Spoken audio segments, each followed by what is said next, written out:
Merci de répondre favorablement à ce nouveau rendez-vous informatif sur votre télévision. Mesdames et messieurs, bienvenue à cette nouvelle session d'actualité qui s'ouvre par l'essentiel. Au sommaire de ce journal, mesdames et messieurs, au Kenya, le sommet Africa Forward 2026 s'est ponctué sur des piliers essentiels basés sur l'économie, l'innovation, la transition énergétique et l'intelligence artificielle, motif de satisfaction pour tous les participants. Et puis la première ministre Judith Suminwa Tuluka a mis à profit la journée du mardi 12 mai 2026 pour inspecter les travaux qui se déroulent sur les tronçons Djoko Lutendele à Kinshasa. Judith Suminwa Tuluka a apprécié l'état d'avancement des travaux. Et dans les cadres d'une collaboration interministérielle, Adolphe Muzito et Ferdinand Massamba Wamassamba, respectivement ministres du Budget et de l'Emploi et du Travail, ont eu une réunion importante à Kinshasa pour échanger sur une éventuelle prise en charge des dossiers des ex-travailleurs de la Jeucamine.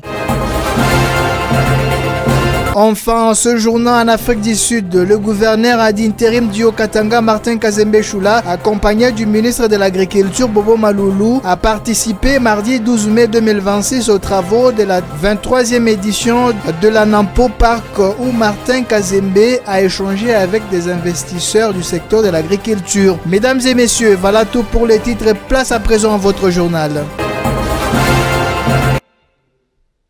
Un premier titre de cette session d'actualité à Nairobi, au Kenya. Le sommet Africa Forward 2026 s'est clôturé le mardi 12 mai 2026 en présence du secrétaire général de l'Organisation des Nations Unies. Plusieurs chefs d'État et les membres des gouvernements venus des différents pays. Et ce sommet était axé sur l'économie, l'innovation, la transition énergétique et l'intelligence artificielle.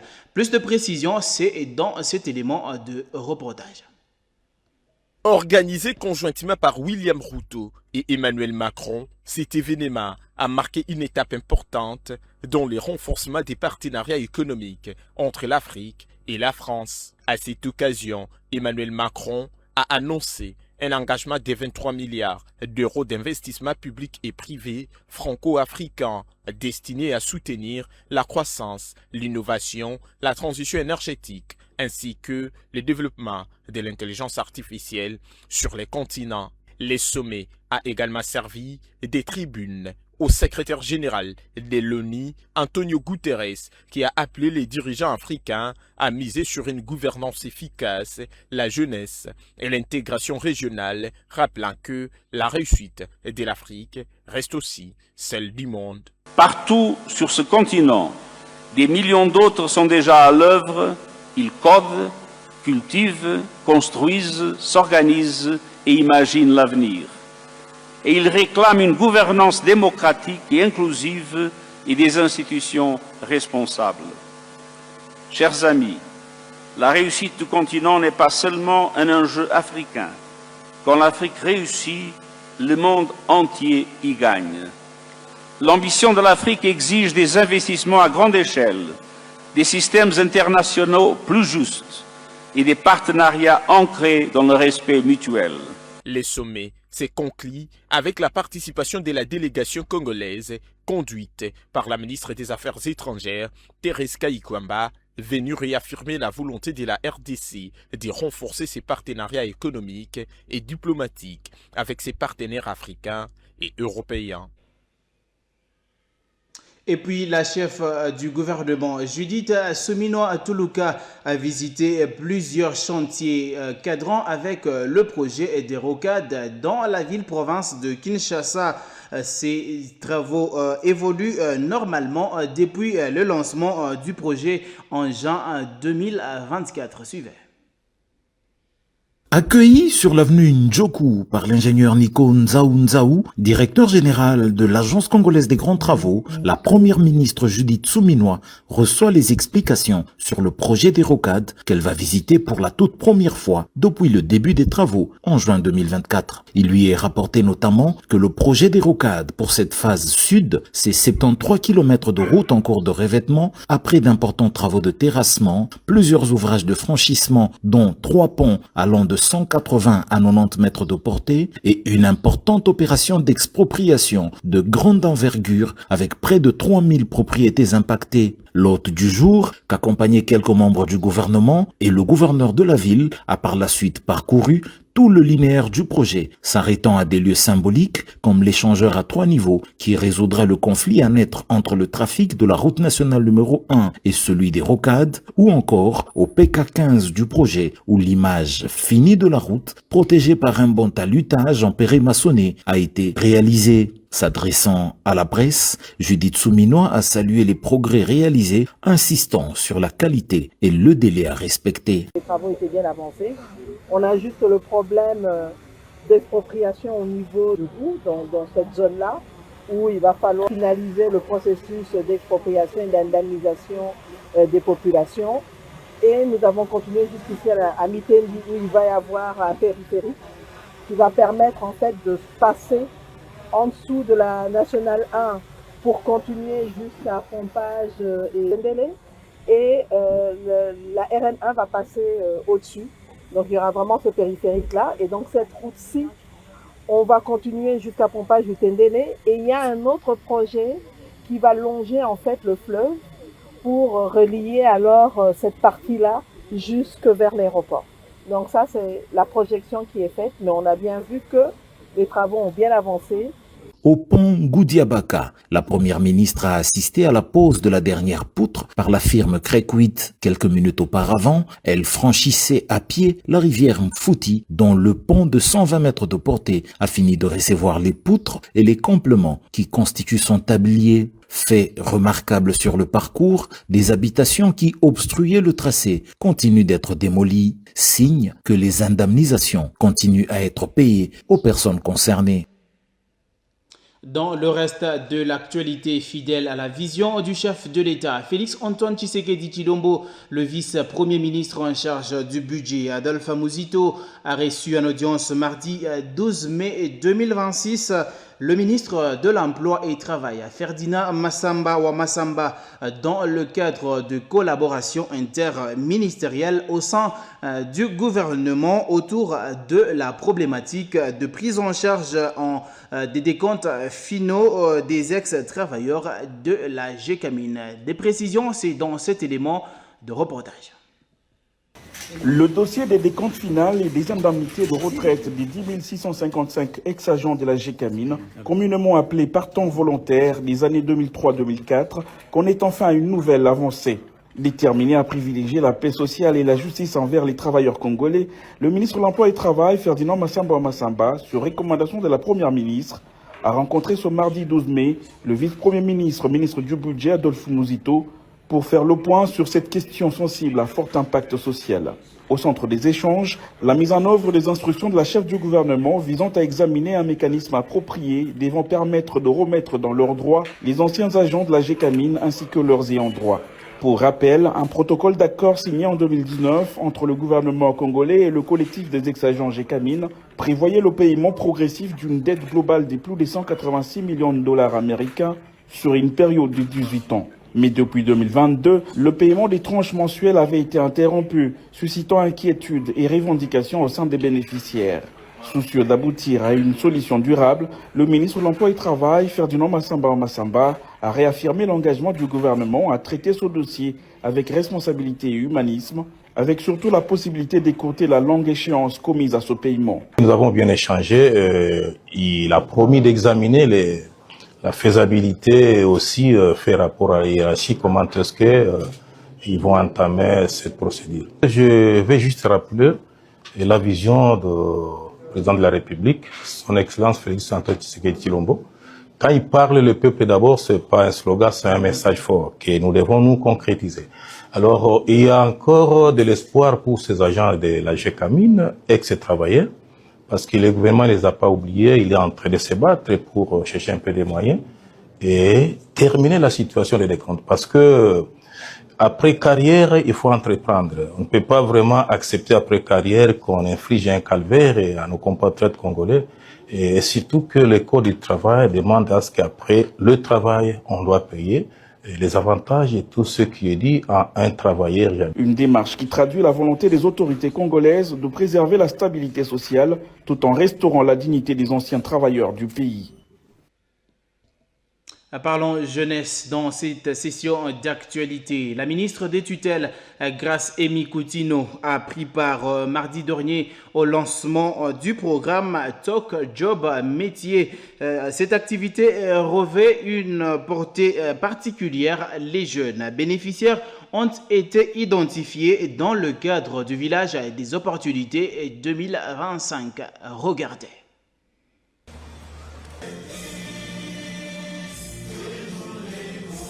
C'est une initiative qui vient répondre à un besoin pressant en République démocratique du Congo. Initié par le FSPJ, Talk Job Métier vise à intégrer les jeunes dans l'emploi et l'entrepreneuriat en mettant à leur disposition des formations pratiques en vue d'assurer leur réinsertion professionnelle. Inscrits depuis 2025, 187 jeunes sont sélectionnés pour prendre part à cette première cohorte de formation.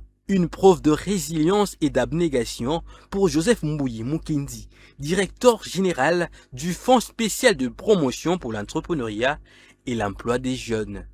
Dans son mot de bienvenue, il revient sur le bien fondé de cette initiative conçue pour impulser l'employabilité des jeunes. Le lancement de ce programme n'est pas un lancement simple, n'est pas une cérémonie de plus, mais bien plus, c'est une réponse concrète, main tendue à une opportunité réelle offerte à notre jeunesse. L'opportunité de se prendre en charge, de se former à travers l'apprentissage au métier.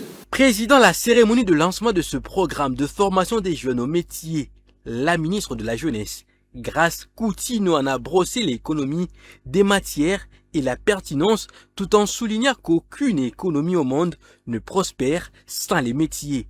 Aucune économie ne peut créer de prospérité sans valoriser le travail, le savoir-faire et le métier.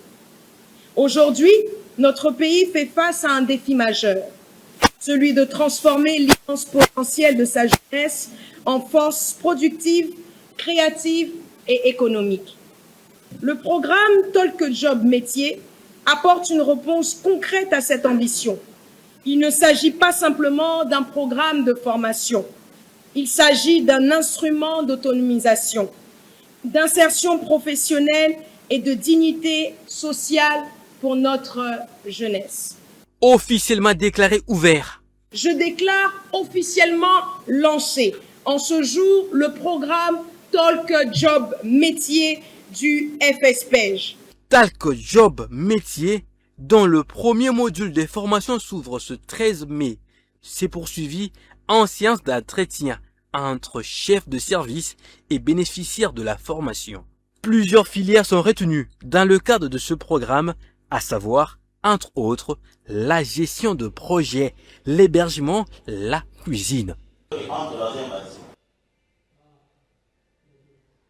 Retour en province, le président de l'Assemblée provinciale du Haut-Katanga, Kabouemomba Michel, a reçu mardi 12 mai 2026 le collectif de 154 agents licenciés de la direction provinciale de gestion des péages, les veuves militaires et les agents de l'intégration régionale du village agricole.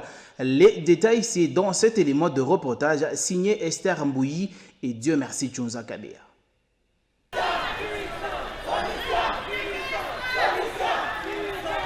Les collectifs des 154 agents de la Direction provinciale des gestions du péage, le veuve militaire et les agents de l'intégration régionale du village agricole se sont retrouvés ce mardi 13 mai 2026 devant les sièges de l'Assemblée provinciale du Haut-Katanga pour exposer leurs desiderata auprès de la première institution en province afin de trouver des solutions. Reçus par les présidents des sites organes délibérants, l'honorable Kaboumamba Michel, assisté des honorables Lorraine Loussamba, Jean Katoué et l'honorable Hervé Chansa, les veuves des militaires sont allés réclamer les soldes de leurs défunts époux, bloqués il y a de cela une année. De leur côté, les agents du village agricole demandent leur intégration, promis depuis le 13 mai 2025, qui reste sans suite jusqu'à ce jour. Quant aux agents de la DPGP, suspendus depuis 2024, provisoirement par la fonction publique, ont sollicité l'implication de l'Assemblée provinciale du Haut-Katanga pour que cette suspension soit levée. En réaction, les présidents de l'Assemblée provinciale, l'honorable Kaboumamba Michel, a promis de faire un suivi rigoureux de chaque dossier. Le gouverneur Aïe m'a dit qu'ils sont en train de travailler sur des recommandations de l'Assemblée. Ma recommandation à l'Assemblée, pour ce qui vous concerne, c'était pour que vous puissiez être réintégré au sein donc de l'administration. J'ai dit au ministre du Travail, ministre des Finances, c'est lui qui s'occupe de ma péage. À ce moment-là, la délégation est nous, il y a le même jeudi. Et puis en dehors de ça, l'inspecteur aussi du travail, provincial aussi, qui sont aussi là.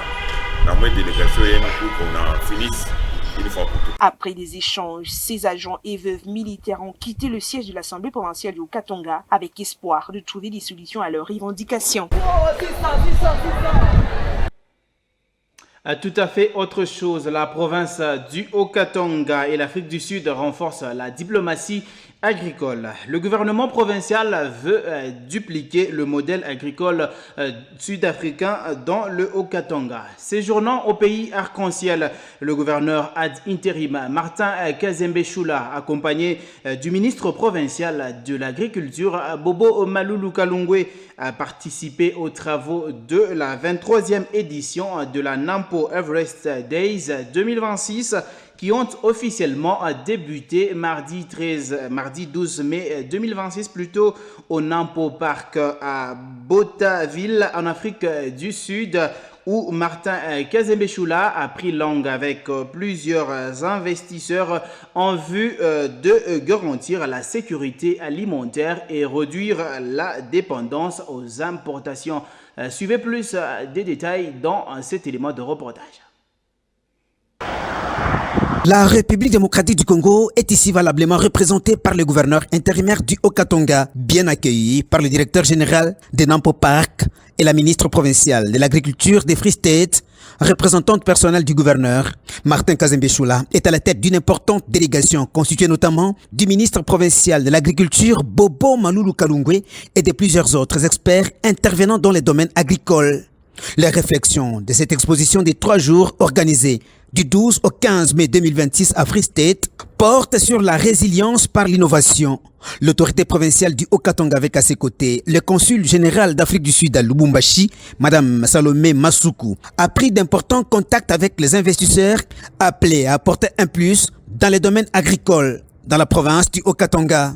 Le souhait du gouverneur Martin Kazembe Choula, passionné de l'agriculture, est de mettre fin aux humiliations dues à la dépendance alimentaire.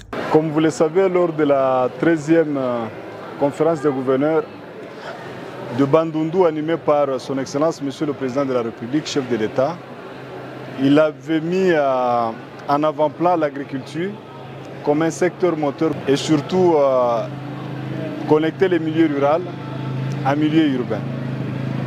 Et notre objectif, nous sommes venus en Afrique du Sud, plus précisément à Nampo, pour un échange d'expériences entre le fermier de Nampo, de l'Afrique du Sud, et nous qui sommes du Haut-Katanga.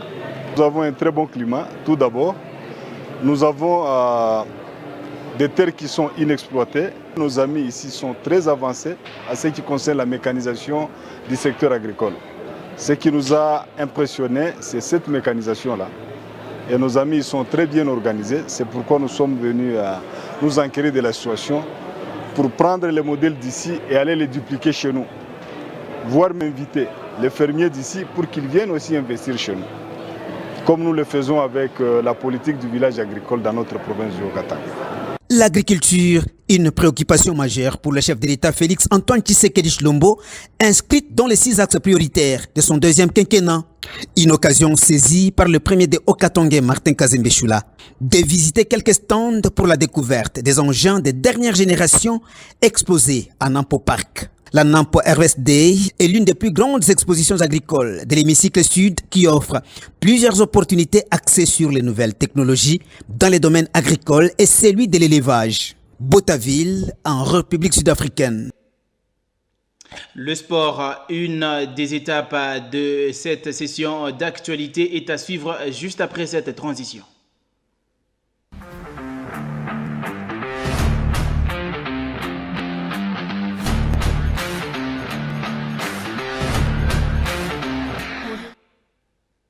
Un seul titre en sport, la formation de l'association sportive Victoria Club ne fait que punir ses adversaires sur son sol à Kinshasa en cette phase retour des playoffs de la Ligue nationale de football. La récente victime est tout simplement l'association sportive Simba d'Écologie qui s'est inclinée par la note d'1-0 mardi 12 mai 2026 dans la même soirée sur la pelouse du stade Tata Raphaël. Le cercle sportif Don Bosco s'est imposé face à Céleste Football Club par le même score, allais-je dire. Le condensé de ces deux rencontres est à suivre dans cet élément signé Bovin Kazadilou Kwanga. Pas de voyage inutile pour les Salésiens des CS Don Bosco sur la terre quinoise. Après avoir tenu un échec à la formation des Aigles du Congo par la note de Ampi partout la semaine dernière, l'équipe des Kasongo Ngandou s'est fait sentir devant le public quinois mardi 12 mai 2026 face à Céleste Football Club par la plus petite marque de Ampi à 0. Don Bosco a montré son efficacité dans presque tous les compartiments afin de barrer et de maîtriser la pression de l'attaque de Céleste Football Club. Surtout avec la bonne prestation de son excellent gardien, Aimé Bakula, qui n'a pas laissé sa cage libre pour être violé. Cette présence et prestation du gardien des Salésiens a boosté les poulains du coach Isaac Kasongo Ngandou, multiplié leurs efforts techniques et tactiques afin de se procurer un super coup franc mal renvoyé par le gardien adverse et qui a profité au jeune attaquant Molindo Mbala de faire toute la différence à la 70e minute de jeu, en but à 0.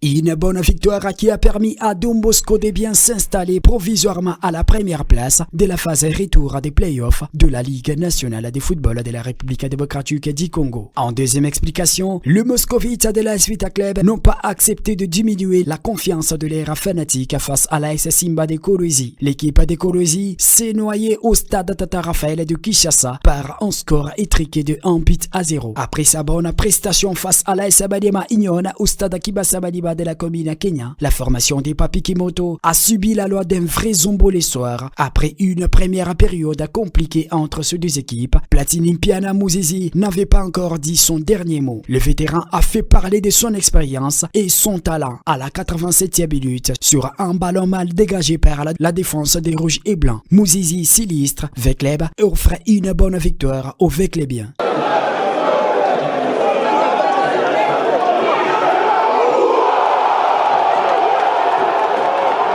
Vecleb s'est tapé une deuxième victoire des suites après celle enregistrée face au FC Saint-Éloi Lupopo. Vecleb se positionne petit à petit en Ligue nationale de football de la République démocratique du Congo pour la course.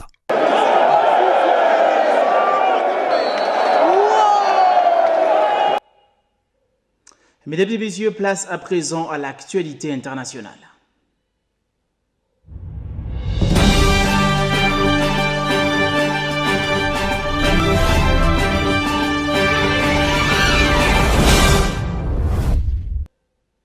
En dehors de nos frontières, les Haïtiens réclament la protection du gouvernement après que des affrontements ont contraint des centaines de personnes à fuir leur maison le week-end dernier. Et pendant ce temps, le président américain Donald Trump est attendu en Chine.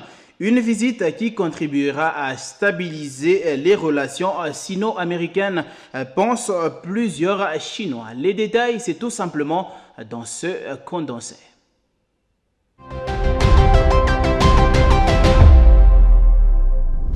Nouvelle randonnée à l'international. Mesdames et messieurs, bienvenue. Le président ougandais Yoweri Museveni vient d'être réinvesti pour un 7e mandat à la tête du pays. À 81 ans, le chef d'État a déclaré dimanche que l'opposition était composée des terroristes qui avaient tenté d'utiliser la violence pour renverser les résultats. Les résultats officiels ont montré que Museveni avait remporté une victoire écrasante avec 72% de voix lors de l'élection de janvier dernier. Mais le scrutin a été critiqué par les observateurs électoraux africains et les organisations de défense des droits de l'homme en raison de la forte répression de l'opposition et d'un blackout d'internet. C'est ainsi que nous avons réussi à unir les peuples. C'est pourquoi nous remportons la victoire dès le premier tour, car la majorité du peuple est toujours avec nous. À chaque élection, cette fois, nous n'avons jamais eu à passer par un second tour. Nous n'avons jamais obtenu moins de 50%. Pourquoi? Parce que nous avons mis l'accent sur la politique de l'unité, a déclaré Yoweri Museveni, président ougandais. Selon les analystes, l'élection n'était qu'une formalité, compte tenu du contrôle total exercé par Museveni sur l'État et l'appareil sécuritaire, même si de nombreux Ougandais continuent de le louer pour avoir apporté une paix et une prospérité relative.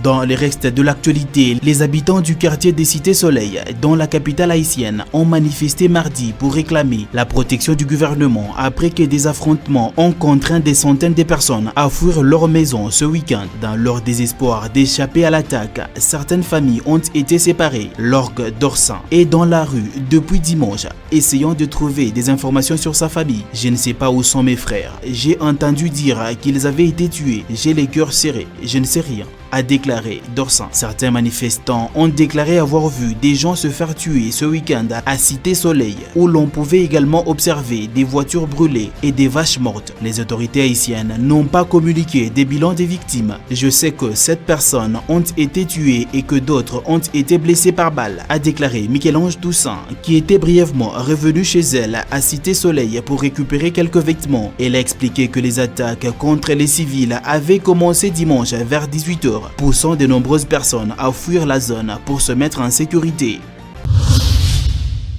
Enfin, des chefs d'entreprise, des universitaires et des responsables internationaux ont exprimé l'espoir que la visite d'État du président américain Donald Trump en Chine contribuera à stabiliser les relations sino-américaines et à renforcer la coopération entre les deux plus grandes économies mondiales dans un contexte d'incertitude croissante à l'échelle mondiale. À l'invitation du président chinois Xi Jinping, Trump effectuera une visite d'État en Chine du 13 au 15 mai. Les deux présidents se sont rencontrés pour la première fois en 2017, une année marquée par un échange de visites d'État qui a donné le ton à leurs interactions. Xi Jinping et Donald Trump se sont rencontrés pour la dernière fois en octobre 2025 à Busan, en République de Corée. Mesdames et messieurs, voilà l'essentiel de l'actualité en dehors des frontières nationales. Merci à vous de l'avoir suivi.